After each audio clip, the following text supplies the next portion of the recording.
Hello, fellow scholars and purveyors of morbid curiosities alike. I'm Dr. Caleb, joined by the real-life elephant man, Dr. Zach. And this is SCPod.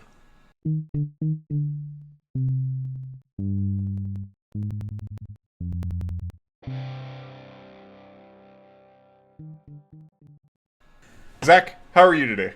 I'm okay. I think I'm still in the same timeline as the last time we recorded, whenever that was. So the cataclysm hasn't happened yet. Well, according to my calculation, the last time we recorded was roughly 2 months ago. Oh.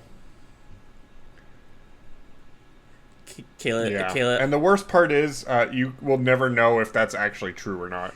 Caleb, I just need you to know that I am so sorry for what's going to happen to you. I am really, really sorry. And I'm just so sad that it happened to you on your birthday. Oh, there it is. There it is. Okay. Okay. I was like, where the fuck is this bit going?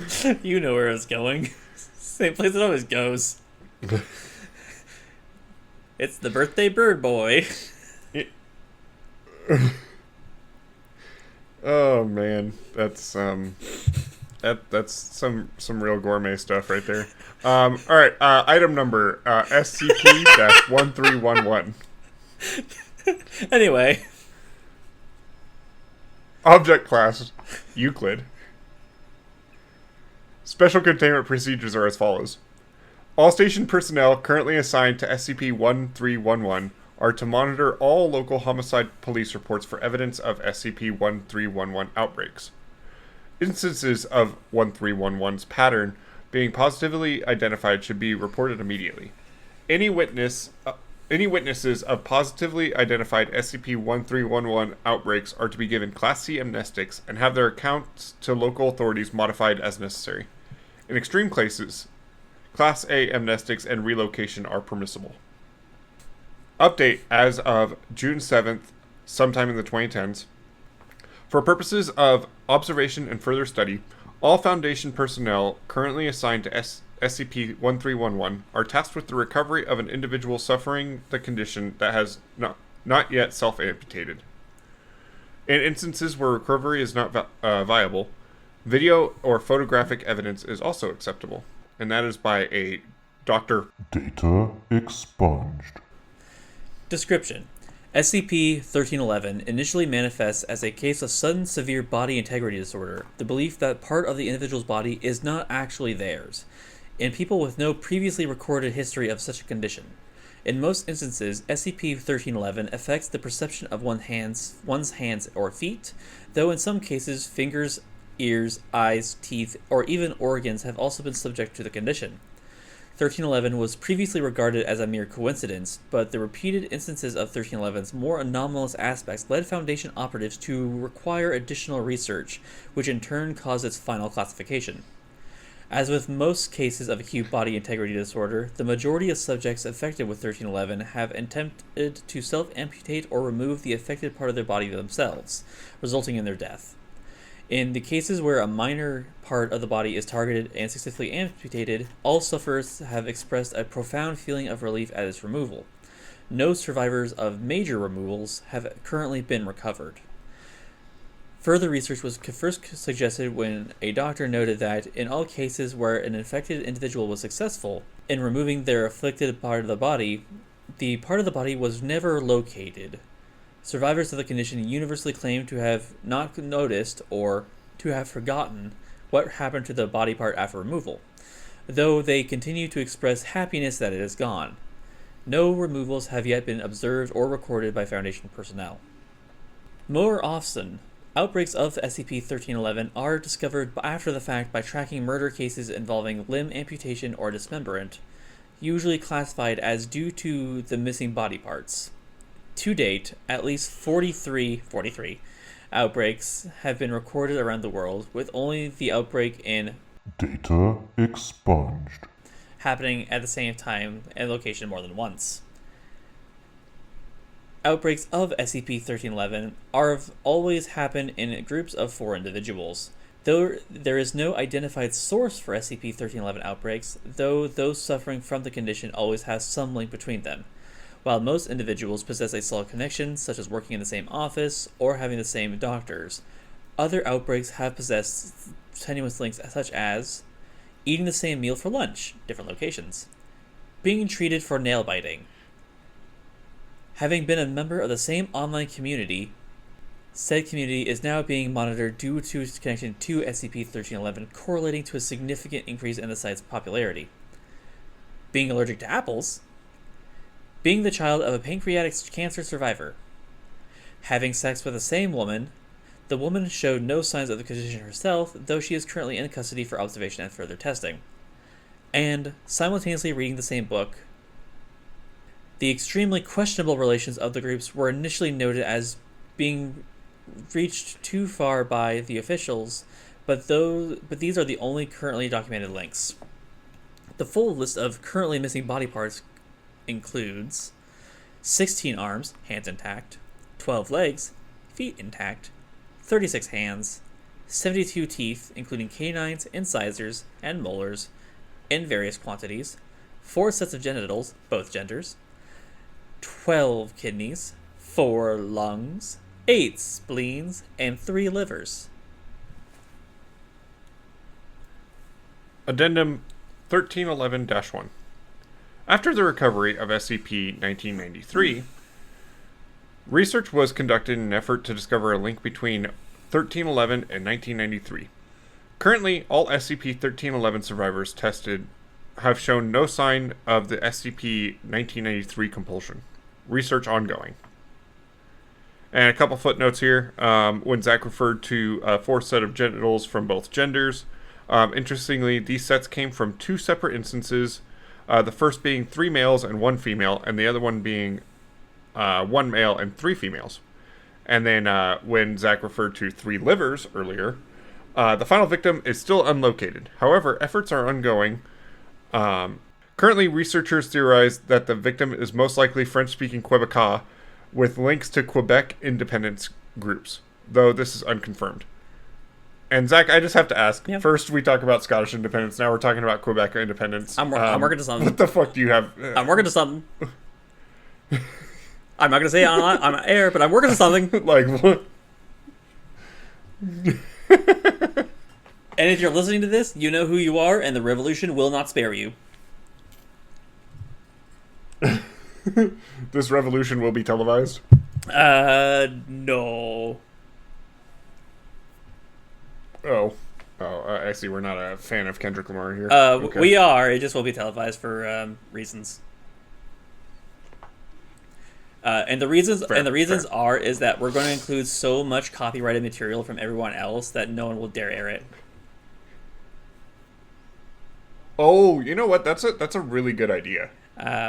Yeah, we're gonna get giant inflatable Mickey Mouse costumes and just release the files on the back of them. Isn't Mickey Mouse public domain? A version of them that was in Steamboat Willie is Disney will send shooters for you if you try to use any other version. Don't ask me how I know that. Oh, fair enough. Yeah, I think we commit like a high profile crime or something, but then we do it so that whatever news agency wants to cover it is going to have to ask for so many permissions that's just not worth airing. Exactly. So that's how you deal with cameras, kids. So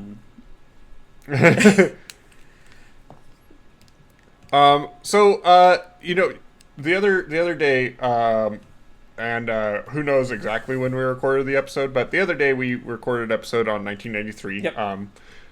Yep. Dr. Zach, your leg. No, Caleb, it's your leg. And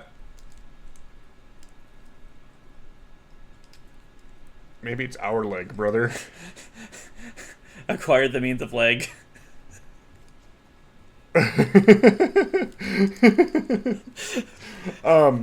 And we had talked about maybe this is some sort of memetic thing, and I think we have our answer, because this is definitely some sort of memetic agent. Yeah, it's listed as mind affecting at the in the notes. It's also listed as contagion. It's interesting because it points out that specifically people who have suffered from 1311 in the past and survived it are immune to 1993. Yeah. I am also interested interesting. I am also kind of interested in the tenuous graph or the tenuous links that the victims have, because it says they always come in 4s, and some of the links that they have tying them together are really interesting. Including like the really specific one of being the child of a pancreatic cancer survivor, which I can't imagine is a super common thing. Right. Like, I would be wondering, like, how would that affect like siblings, or would that just be like, is there such a thing as too direct of a connection for this to work? If there was also I'm also just wondering, like, how much resources are being put into trying to find these connections. I mean, it can't be like nothing, because you have to dig pretty deep to get these sort of connections. Because like this isn't something that would be... and it's like it's like obviously like it's fun to like try to come up with okay, they all had 2 Whoppers and an original chicken sandwich and chicken fries for lunch.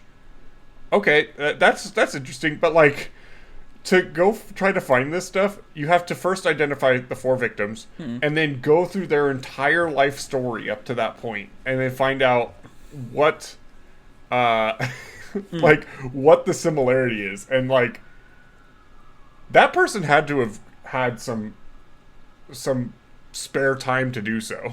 Yeah, it's like when we talked about last week when we did Foot of the Bed. Like, we spent a lot of time talking about how weird the Foundation's funding goals are. Like, we can afford to send like battleships into space, but like we can't afford a night vision camera to figure out what's going on with the Foot of the Bed.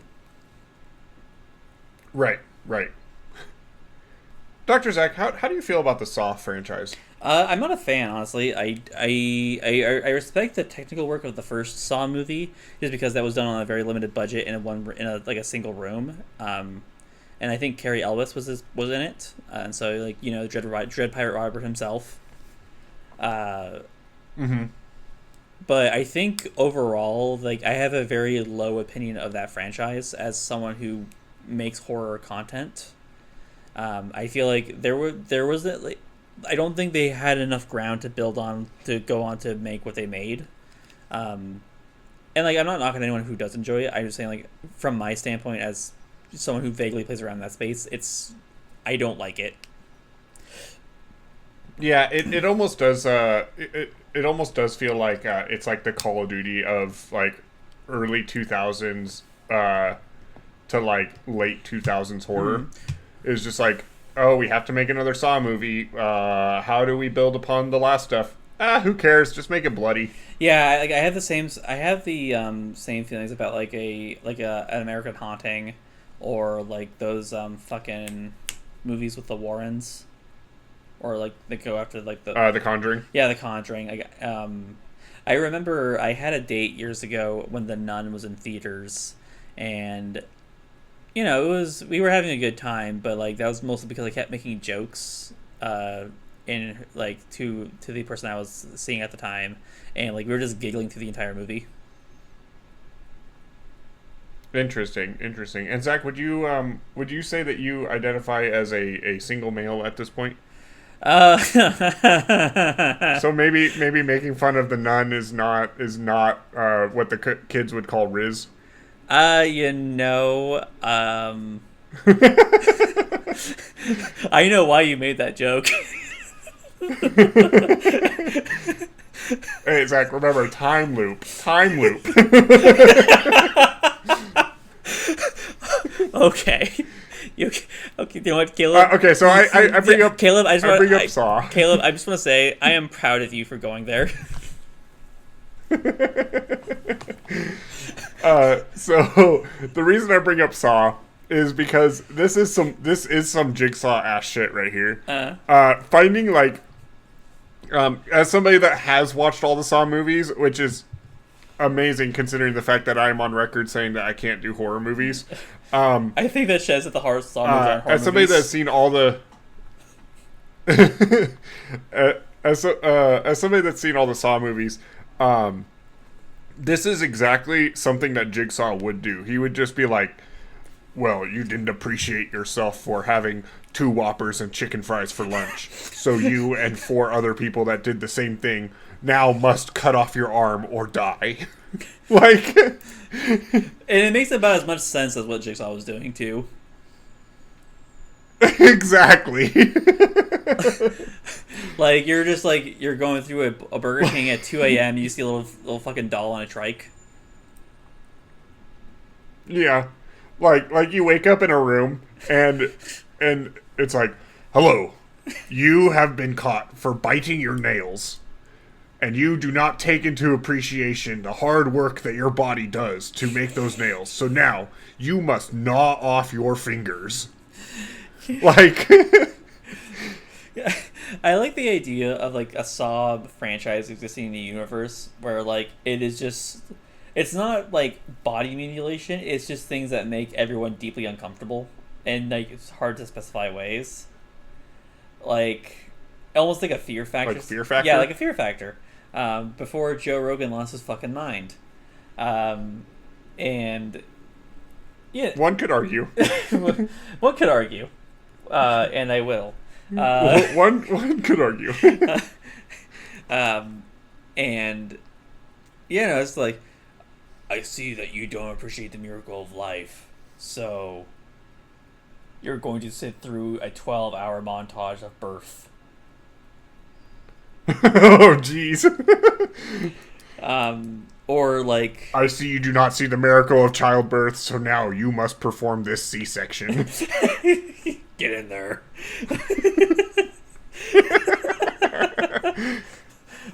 It's not fucking funny, Zach. It's very fucking funny. It's like Jigsaw just doing like just doing Scared Straight, which I understand is also kind of what he's doing, but also it's just like, you know, I don't know. Like my problem with the Saw movies, like in addition to just like not being super into like the gore for gore's sake, is that I feel like Jigsaw low key is just kind of an idiot. Yeah. No, you know, the thing is, I do actually enjoy the Saw movies. Yeah. At least, in the aspect of a Boy Scout who is also, obsessed with Rube Goldberg machines. And, the Saw traps are the ultimate form of, like, an Eagle Scout project that is also meant to kill somebody. Caleb, I have to ask because I don't know this about you. Were you an actual Eagle Scout? No. My father is an Eagle Scout. Okay. I made first class before I got pulled out of Scouts for bad grades. That's still like both of like that is like I didn't know that, but I am not surprised. Of course you were in the fucking Boy Scouts.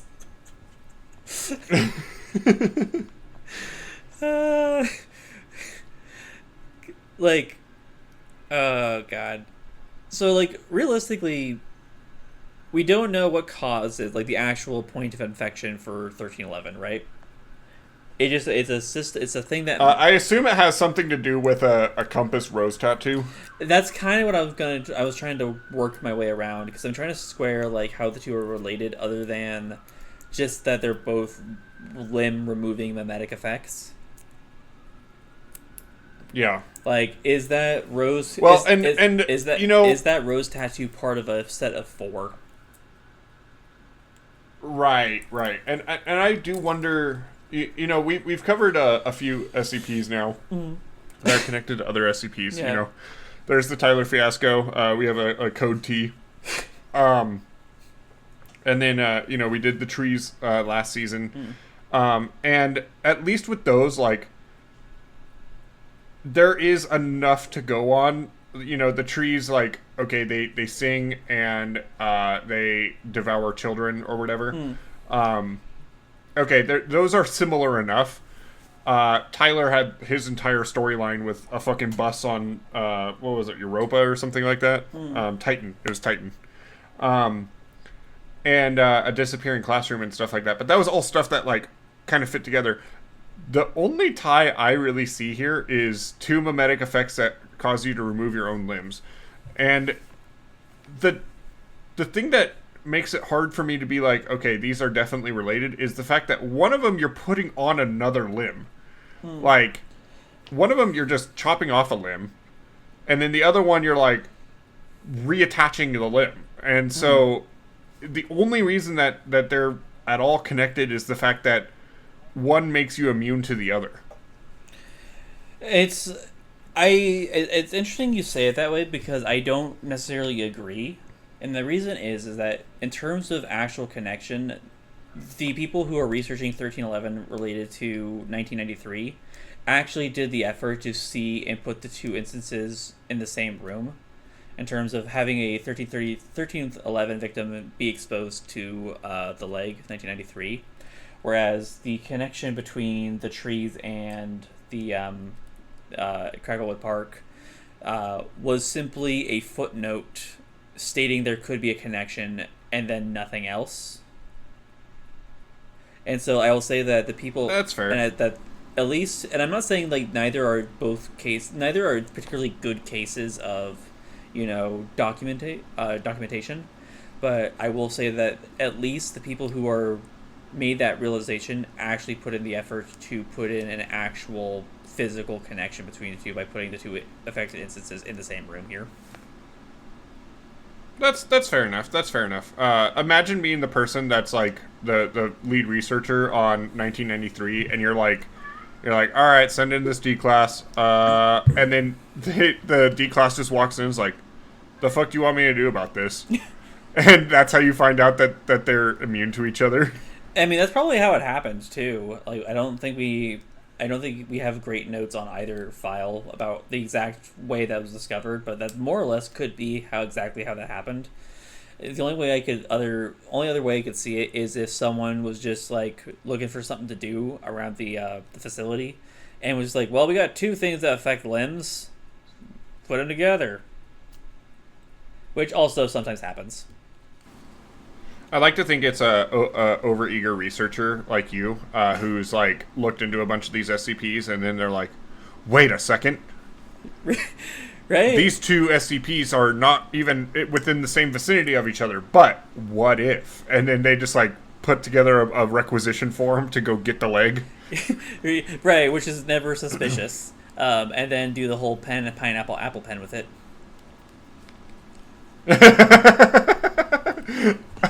I'm so happy you made that reference. What would that be like? Arm, leg, torso, arm, leg, arm. Yeah, we're gonna get that suit, and I'm just gonna do it with like do that whole bit with just limbs. I think I have a few lying around. If you have random limbs, will you take a picture of just like some severed hands? I need it for the thumbnail of this video. Caleb, we both know exactly where I go shopping, so you can extrapolate from there. It's Trader Joe's, folks. The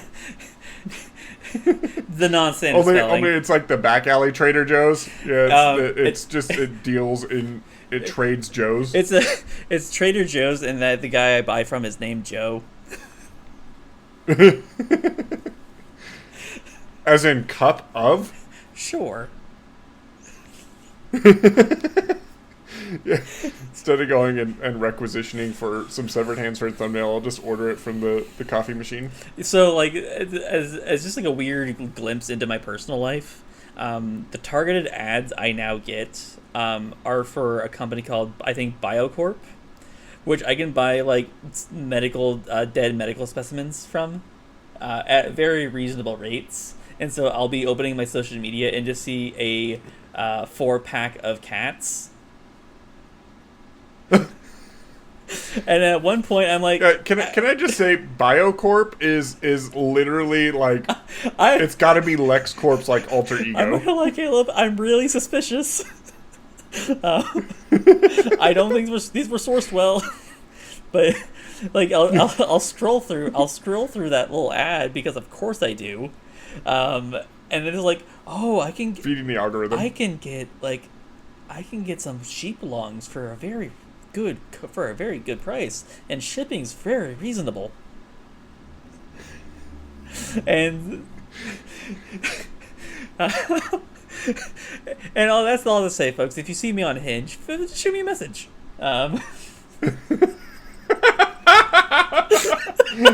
You'll know it's Zach by the Irish-looking motherfucker holding up a pair of sheep lungs. Yeah, you'll know when the test starts. You know, if you win the lottery, you'll keep it really quiet, but there will be signs. There will be. Yeah, my decor is already hard to explain enough. It'll just get so much worse. I mean, you're telling me, brother. Try explaining to any date that you bring over about the copious amounts of human skeletons lying around my apartment. Yeah. I am a well-adjusted individual.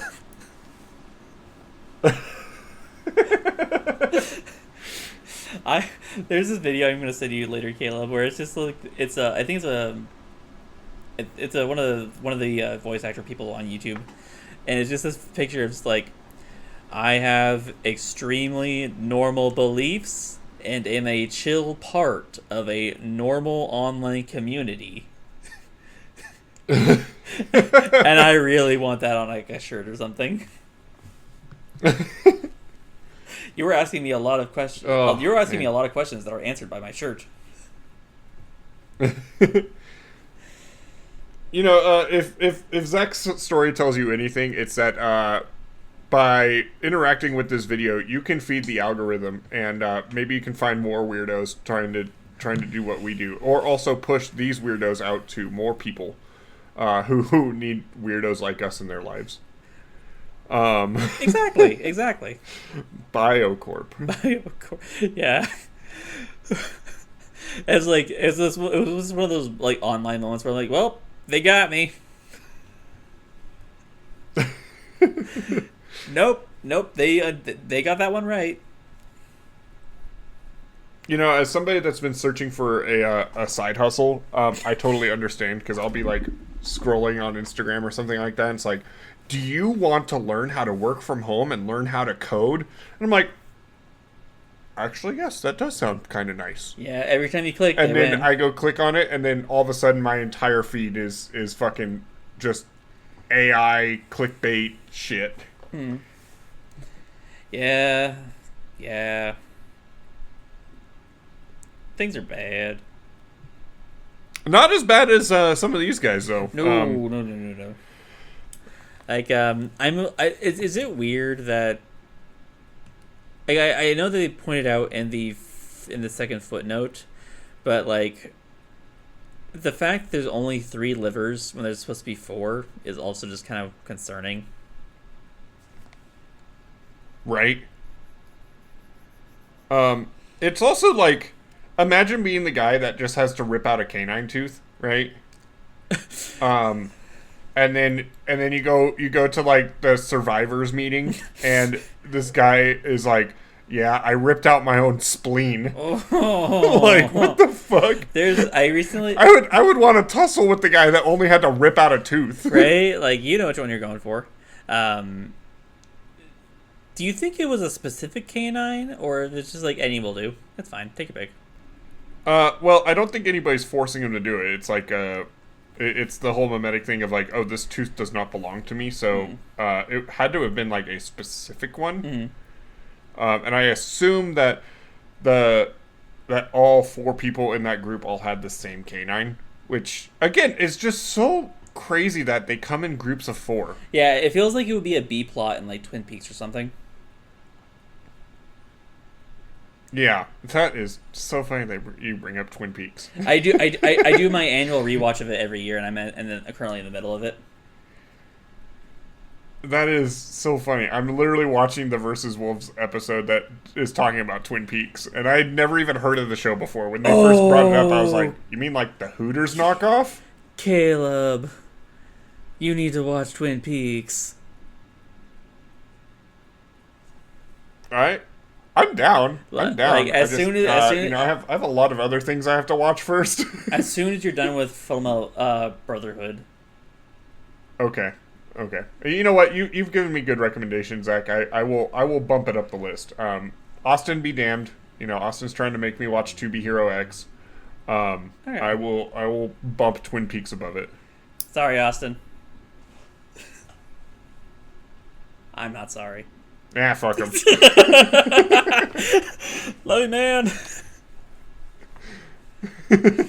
I sent him a TikTok yesterday that was like, it was like, hiking is like kissing. It's a lot better with your bro, and he didn't even respond to it. Well, that's just homophobic. That's what I'm saying. Right? Austin, do you not love your bro? I love how much I love how before we move on, I just want to say I love how we managed to sneak in a snipe at one of our close friends every time we air this show.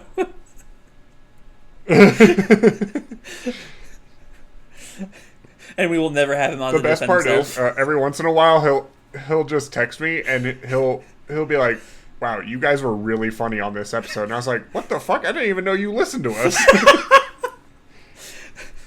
Hey, Austin, if you listen to this episode, say hi. Anyway, there are 4 points of a compass, right? Yeah. And there's 4 people. Yeah. Yeah, I don't know, man. Well, I mean, it's like I believe the compass. Like, the map compasses are also something called, I think, also called roses. Or, like, compass rose. Right. So I think, you're not entirely off base there. So you're saying that all this happened in Portland? If it did, it wouldn't be the weirdest thing that's happened here this week. True. My favorite thing is during all the coverage of Portland after the National Guard was sent there, and it's just like it's just like people being like, yeah, there's some crazy shit happening here, and it's like they just post a video of the unicycler. Right, and it's worth pointing out that they didn't actually send the National Guard in. They've been trying, but reality has resisted them. Exactly. But no, it's for the love of God, you can just go outside, and it's the same thing we ran into in 2020 where I was doing a daytime dispatch for a security company in the downtown area, and people were losing their minds, but also it's I can go to Starbucks and get a coffee. And it's just, yeah, everyone gets a hard-on about how Portland is this blasted hellscape of a city, and it's no, dog. It's just a city. It's not any different than most cities. Not really. It's just we have some weirder folk here. We do naked bike rides sometimes. We're not any weirder than San Francisco, Seattle, or Austin. Yeah, take that, Austin. Take that, Austin. I forgot. I forgot about Austin. Austin, you need to change your name so that I can talk about the city without thinking I'm talking about you. Or maybe the city needs to change its name. Maybe the city needs to change its name. Austin, try to get the city to change its name. Okay, Zach. I want to play a game with you. Okay. Not a Saw game, but what is the name of this SCP? Oh, I don't know. We didn't check. Yeah. What is the name? It's a fucking metal ass name. It's a metal ass name. Okay, lay it on me. Sudden body integrity failure. Oh, that is one of the which is also the name of my autobiography. Is that going to be a bit now? Probably. Okay. Yeah, some body integrity. You can't be the only one that uses the titles of SCPs for bits. That's fair. But no, like, that is a delightfully cruel clinical term. Ah, that is good. Like, sometimes, like, there are a lot of SCPs. There are some really fun ones near this too. Okay, don't tell me them yet. I want to find them on my own. Save it for the post show. Save it for the pre-show. God, that is good. But yeah, like, ultimately, like. All right, so we've been having this problem on SCPod where we are not talking about the SCPs that much. It's not a problem. I feel like this is But no, it's like, ultimately, I don't know what the. And I feel like this ties in the fact that they're both Euclids, but we don't necessarily know how they work in conjunction. We know that the 1311 is somewhat immune to 1993, but we also don't know how 1993 works, and we also don't know how 1311 works. And so, but also I feel like, how do you study a more or less entirely random affliction that has criteria for its infection? You just don't know what it is. Right. I would argue that 1311 should be Keter. Or just straight uncontained. That is a good point. Yeah, because, like, yes, this is a Euclid-ass SCP, but, like, there is no containing this. This is just, like, you know, what's it called when, like, the protein in your brain just, like, unravels or something like that? A protein or something like that? Oh, prion. Yeah, prion. Which is one of the scariest fucking things that you... Don't go look it up, viewers. Do it. But, it's one of those things that, like, there is no contain... Because it can just happen randomly. There's no way to, like... There's no established patterns for it. You just have to look for 4 people that have something in common across the entire fucking world, and then, like, figure out when it's going to happen to them. There's no containing this. You know, this does kind of remind me a little bit of, like, a mass hysteria of sorts. Yeah. But it's only in, like, 4 people at once, but it does remind me a little bit of, like, that whole, was it the meowing nuns or whatever, where it's just like randomly this just happens. Yeah, and like, I'm thinking also more on it is that how long has this been going on and we just didn't recognize it as a anomalous phenomenon, and we just chalked it up to I don't want to say standard case of self-mutilation, but non-anomalous self-mutilation. Yeah, something that you're just like, wow, this person was just a little cray-cray. Right, which, I mean, it happens to all of us, but how long has this been happening? Because I don't think anyone would believe that it just happened when we documented it. Right. And you know, it is one of those things that, like, you can't, without having the knowledge of, like, there being 4 people at once or something like that, it's like, the only way that you could realistically tie these cases together is with some sort of mass communication method. So, like, if this has been going on since the Dark Ages, like, okay, one person in China has this happen, one person in Rome, one Native American, and then, like, some Aztec guy, like, all have this one thing, and you have no way of knowing. Yeah, no, it's like, how do you actually? And like, it's not aided by the fact that the connections are just so tenuous when you do have the ability to do, like, mass surveillance or, like, mass investigations to try and sift through. Right. Is it just like is it almost like St. Elmo's fire or, like, spontaneous combustion, where it just happens when the right conditions are met and we just don't understand the conditions?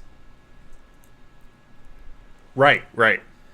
And then similarly, like, how does that interact Like it could as I'm thinking out loud, I want to say that like it could be as simple as whatever mimetic effect that 1993 and 1311 have affect like a similar part of whatever part of the brain that they're targeting, and maybe it's a case of like one just overrides the other, and that we might be reaching, but also like we don't know enough to know for sure. But like I could see that being a possible explanation. Yeah. It tying it back to Dr. Zach, your leg.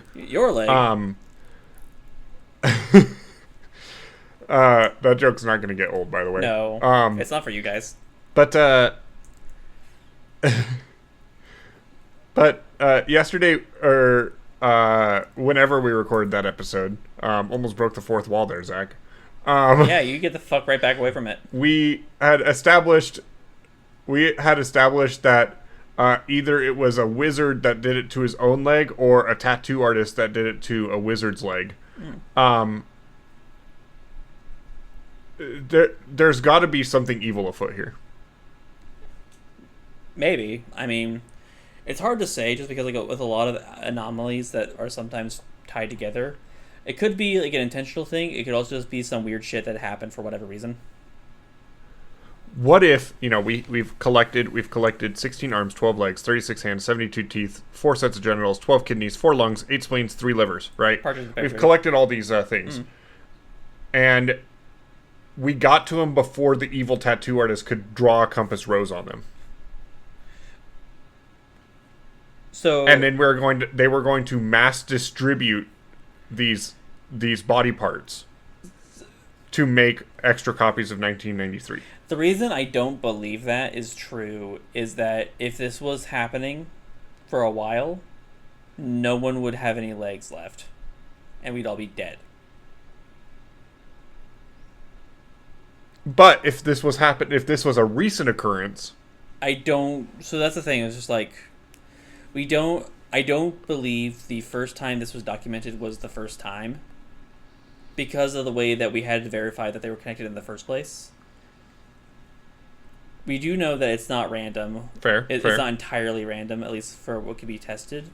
The reason why I don't think it's someone doing it, because if they had been able to do this for so long and could just create that effect with your leg, Dr. Caleb, is that if they did, I think it would have been a much, much bigger and less subtle problem.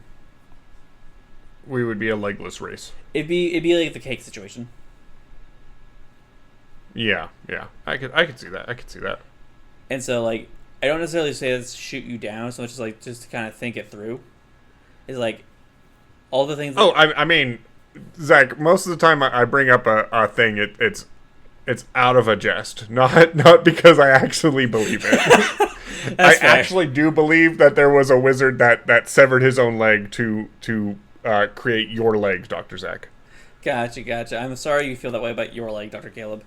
I mean, it could also be like a weird, to make an Elden Ring reference, could be like a Godwin and Ronnie thing, where like they killed the body of Ronnie, and then they killed the soul of Godwin. And so like maybe this is some weird transference of like someone's leg being cut off in proxy. Or a limb in general. Zach, you know damn well I haven't played Elden Ring. It's fine. I said that line for like maybe 4 people who listen to the show. Who are like like stroking their beards like, yes. As they ponder their orbs. This random SCP researcher, he really gets me. He really gets me. Yeah, you know who you are. I don't know who you are, though. Zach, what aspect of your personality do you think that the audience gels with the most? My stunning good looks. Ladies and gentlemen, audio only podcast.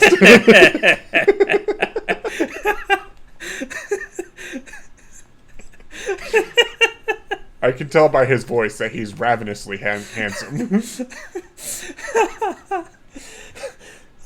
That was good. I thought about that on the spot, too.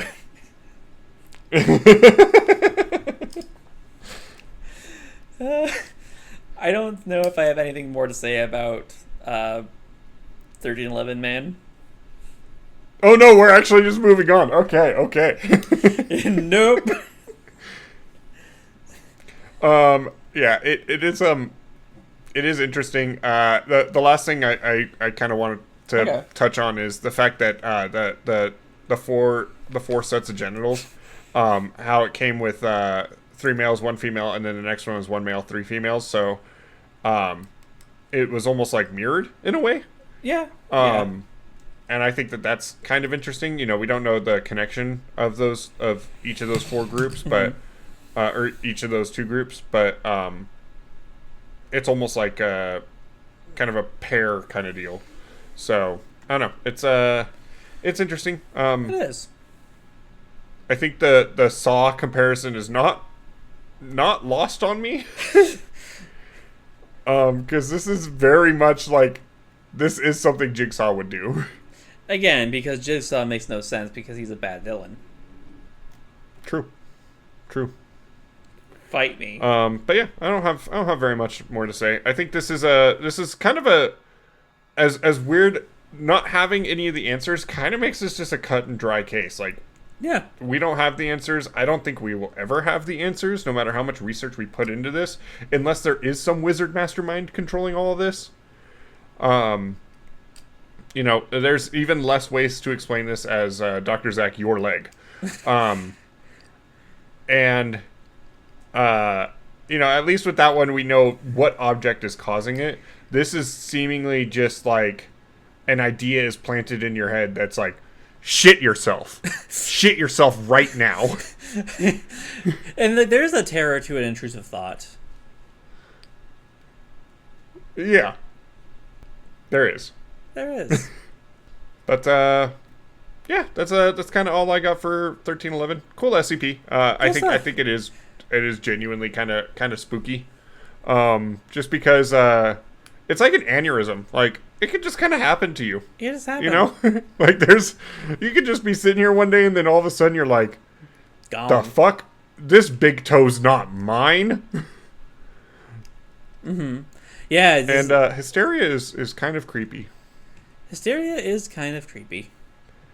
So, with that being said, my hysterical lab partner here, Zach, where can they find you? They can find me over on my blog of Roll for Writing, which can be found at www.makeawritingcheck.blogspot.com. I can also be found on Facebook and Blue Sky. I also have a book available where you can buy it wherever you buy ebooks. It is called Tales from Port Astor. Nice.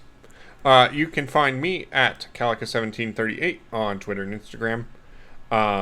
You can find my writing project at www.makeawritingcheck.blogspot.com. And you can find my YouTube stuff at Roll for Writing Presents. Yeah, you can find the podcast at... I was kind of hoping that you were going to pop off with something about me shilling your stuff instead of mine, but that's okay. I will give you no such you can follow us on Twitter at... You can follow us on Twitter at SCPod_cast. You can follow us on Instagram at SCPod.cast. We're available on Spotify and YouTube. And more platforms to come. Please remember to like, rate, follow, subscribe, comment, follow, like, dislike, all that stuff. As Zach alluded to earlier with BioCorp, any interaction with it will push us into the algorithm, let you find things like us, and push us to people like you who might want to look for an SCPod shaped hole in their life. Like us. Exactly. So, but, mask off a little bit. Very happy with how the podcast is going. Zach and I are having a blast with it, still doing what we love to do, and our audience grows and grows by the day, and we're just really fascinated with how many weirdos are out there to share in some of our reindeer games here. Yeah, if you listen to this show, you need to explain to me why.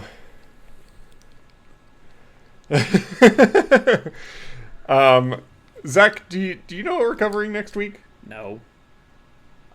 Dude, I don't even know if I'm going to be in the same fucking enough. timeline next week. Fair enough. I'm sure it's going to be something spooky. Yeah, that's about it for us. Zach, what curious phrase do you have for us today? Come on down to David Dane's Discount Homunculus Depot. Yee! Thanks, guys. We'll see you next time. Bye.